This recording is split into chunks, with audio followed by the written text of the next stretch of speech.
The Philadelphia refinery that exploded had a history of financial trouble. The owner of the Philadelphia refinery, rocked by an explosion and massive fire early Friday, has been struggling financially for a number of years. Refinery owner PES Holdings, a unit of Philadelphia Energy Solutions, filed for bankruptcy in January of 2018. It was able to emerge from bankruptcy by August of last year, after restructuring $635 million of debt it couldn't afford. But filings show it is still facing challenges. PES had $149 million in cash on hand after it emerged from bankruptcy. But it has already burned through nearly half of that. It had only $86 million on hand as of March 31. The company operates 2 refineries in the Philadelphia area that together account for about 28% of the gasoline supply for the Northeast, producing about 335,000 barrels a day of gasoline and other product, according to its bankruptcy filing. When it emerged from bankruptcy, the company said it had a bright future ahead of it and that it would invest in the facility. But it has been facing a continued cash crunch, according to a Reuters report from April. Reuters said PES scaled back a maintenance program that had been scheduled for January, and it suspended employee bonuses. The company did not respond to a request for comment Friday on its current financial condition and the report about the scaled-back maintenance agreement.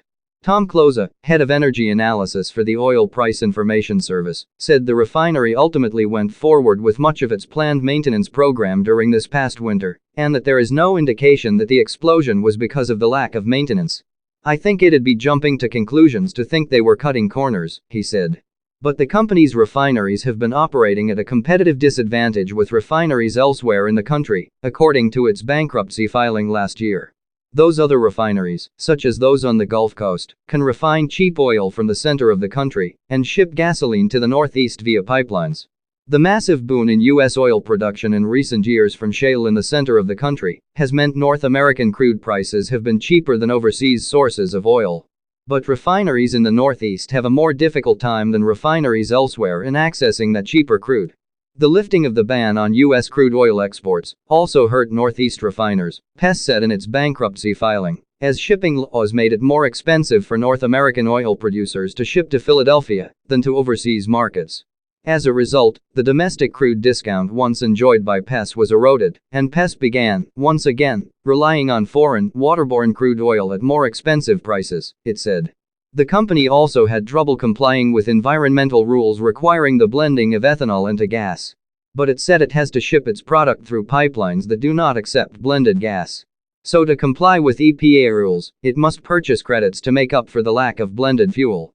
Those credits costed $832 million between 2012 and the January 2018 bankruptcy filing.